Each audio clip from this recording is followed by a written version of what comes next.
Maeve. Well, next up, we have a TED-style talk, something a bit different.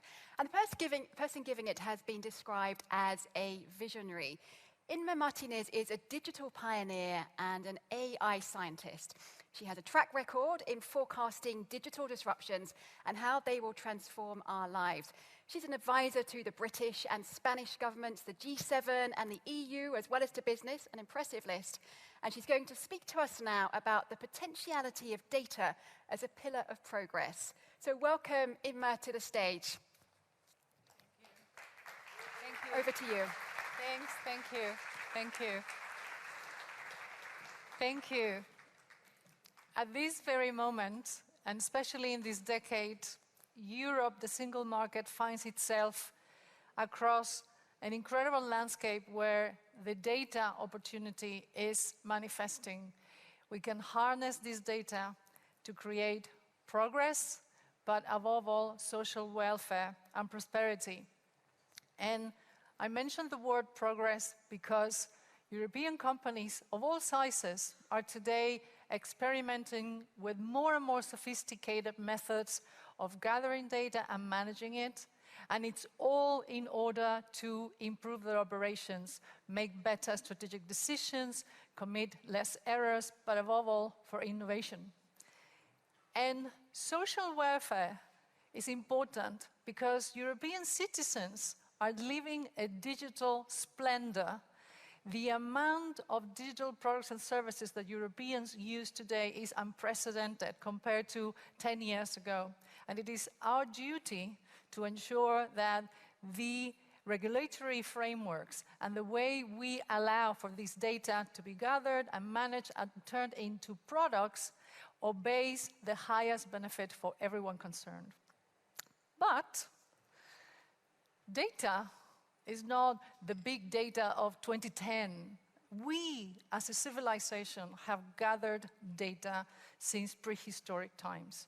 It's only that we started to change the way in which we would store it from physical forms, and now the data is all in the cloud, in the ether. But we've been doing this thing for thousands and thousands of years. And the reason is because when we gain information, we gain knowledge.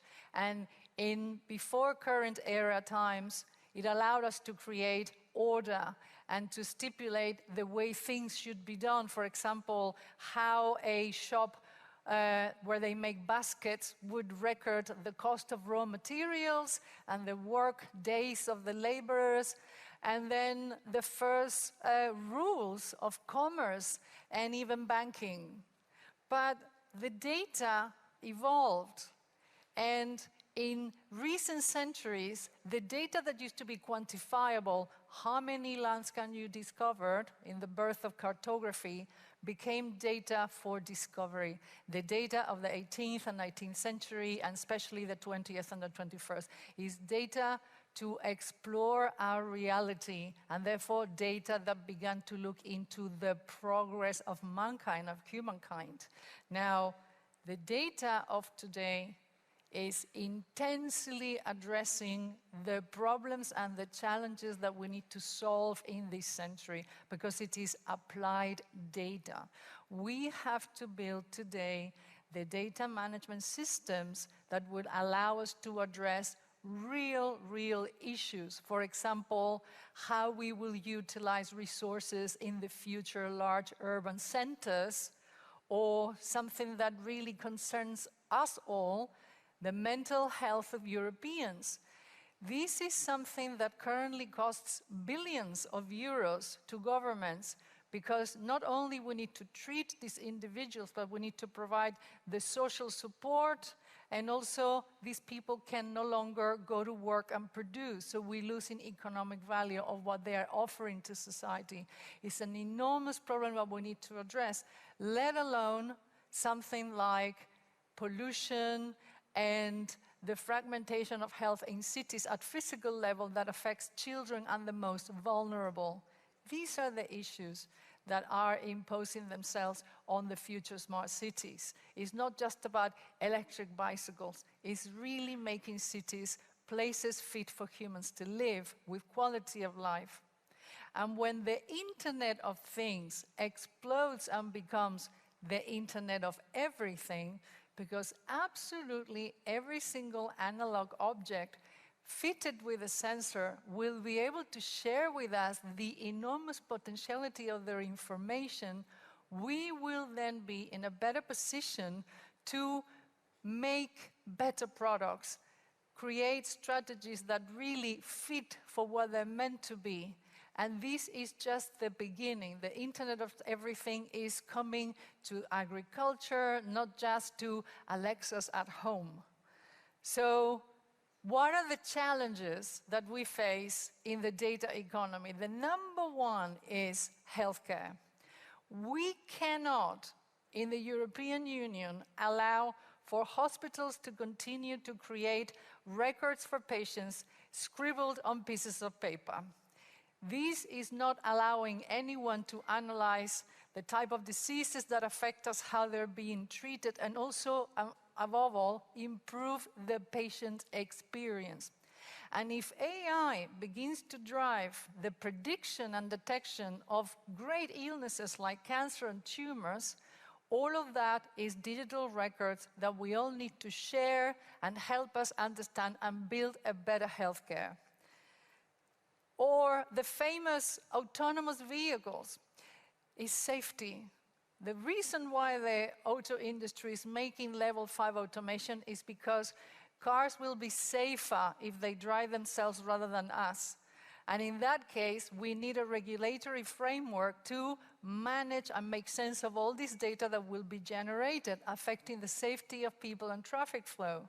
Or, for example, the efforts that many SMEs companies are beginning to deploy in gathering data of their operations, of their supply chains, of how they conduct business, because there is pressure on them to deliver into the sustainable economy for the green economy.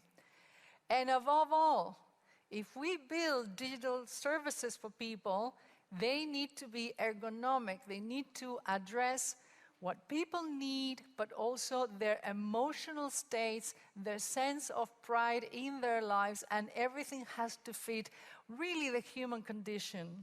Because when we approach the explosion of digitalization that we envision for 2030 and forwards, not only biometrics and logins and passwords are going to represent your identity.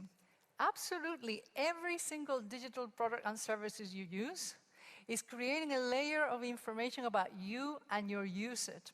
And all of that is being embedded into the profile that is being created by you. So we need a regulatory framework to make sense and ensure that the data provenance is correctly assigned to each European citizen, that there are no mistakes in their identities.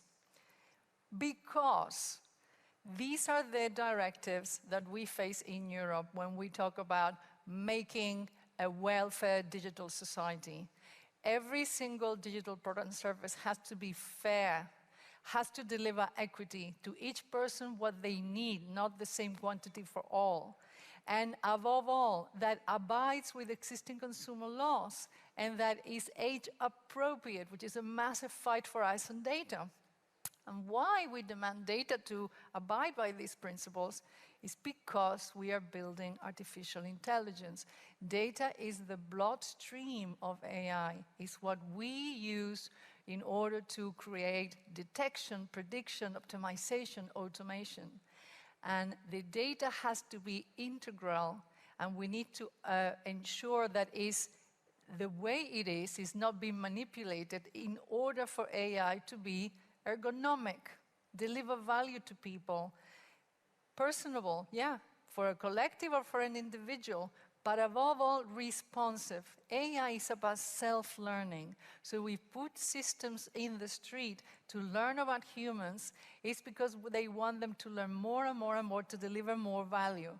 And above all, that is transparent, meaning it can be auditable, and that people can trust it. So I encourage you to pay attention to the data that is taken from you in order to serve you, because in the very near future, it will be our responsibility as a single market to ensure that European citizens are served with systems and that their data is taken and managed for their highest benefit. Thank you very much.